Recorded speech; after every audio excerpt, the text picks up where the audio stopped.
స్వాగతం. ఈరోజు మనం ఉపాధ్యాయుల ప్రమోషన్లు ఇంకా బదిలీల ప్రక్రియ గురించి కొన్ని వివరాలు వచ్చాయి కదా, వాటిని కొంచెం లోతుగా చూద్దాం. అవును.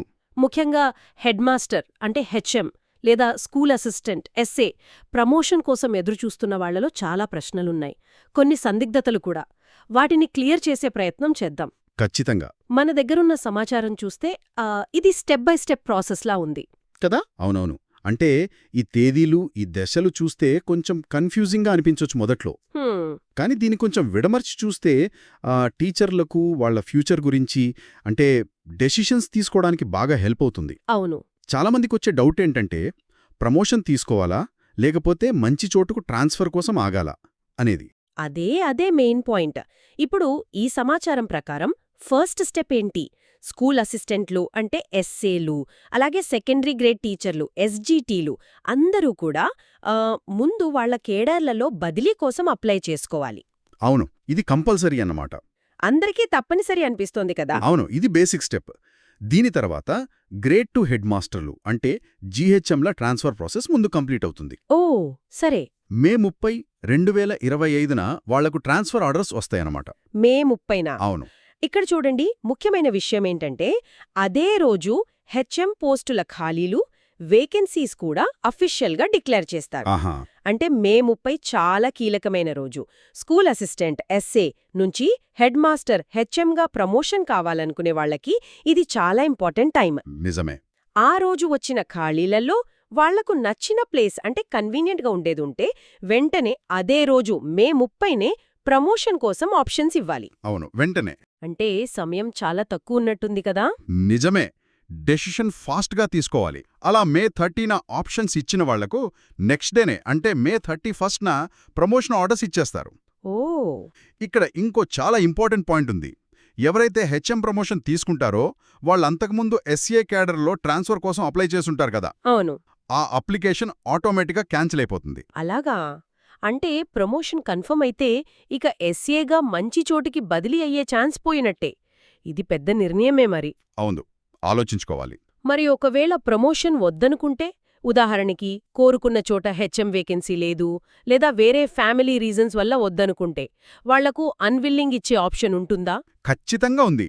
ఒకవేళ ఎస్ఏ టీచర్ హెచ్ఎం ప్రమోషన్కు అన్విల్లింగ్ అనే ఆప్షన్ ఇస్తే గనక వాళ్ళ ఎస్ఏ ట్రాన్స్ఫర్ అప్లికేషన్ అలాగే యాక్టివ్గా ఉంటుంది. వాళ్ళు జూన్ 1 ఇంకా 2 తేదీలలో ఎస్ఏ క్యాడర్లోనే బదిలీల కోసం వాళ్లకు నచ్చిన ఖాళీలకు ఆప్షన్స్ ఇచ్చుకోవచ్చు. సరే. వాళ్లకు జూన్ 4న ఎస్ఏ ట్రాన్స్ఫర్ ఆర్డర్స్ వస్తాయి. అంటే ఇక్కడ క్లియర్గా 2 దారులు కనిపిస్తున్నాయి: ప్రమోషన్ వైపు వెళ్లడమా లేక బదిలీతో సరిపెట్టుకోవడమా అని. సరే, ఇది ఎస్ఏల విషయంలో క్లారిటీ వచ్చింది.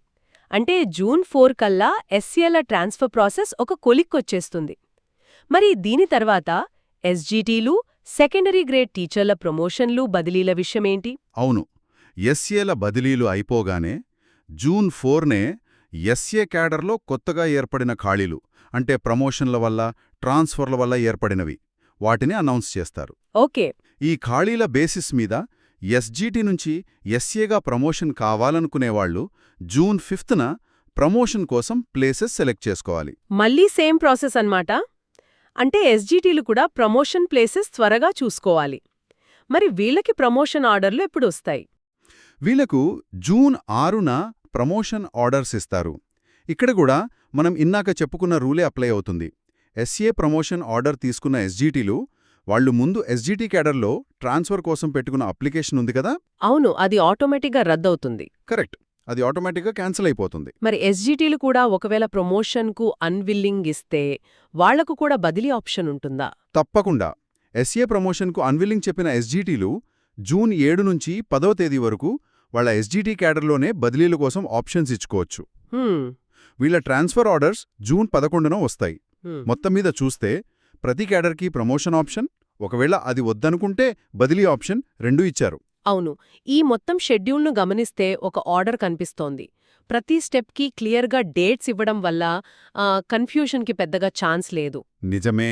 అందరూ ముందు ట్రాన్స్ఫర్కి అప్లై చేయడం, తర్వాత సీనియారిటీ, వేకెన్సీస్ బట్టి ప్రమోషన్ ఆప్షన్ ఇవ్వడం లేదా అన్విల్లింగ్ ఇవ్వడం, దాన్ని బట్టి ఆ కేడర్లో ట్రాన్స్ఫర్లకు వెళ్లడం, అంతా ఒక చైన్లా ఉంది కదా. అవును, ఈ పద్ధతి వల్ల టీచర్లు వాళ్ళ ప్రయారిటీస్ ఏంటో ఆలోచించుకోవడానికి కొంచెం టైం ఇంకా క్లారిటీ దొరుకుతుంది.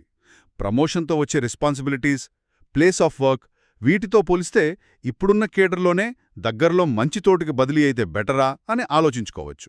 ముగింపుగా చెప్పాలంటే ఈ సమాచారం టీచర్ల ప్రమోషన్లు, బదిలీల ప్రాసెస్ మీద ఒక క్లియర్ గైడ్లైన్లా పనిచేస్తుంది. ముఖ్యంగా ఆయా డేట్స్ని జాగ్రత్తగా గుర్తుపెట్టుకుని వాళ్లకి ఏది బెస్ట్ ఆప్షనో డిసైడ్ చేసుకోవడం చాలా ముఖ్యం. ఇక్కడ మనం కొంచెం లోతుగా ఆలోచించాల్సిన పాయింట్ ఒకటుంది.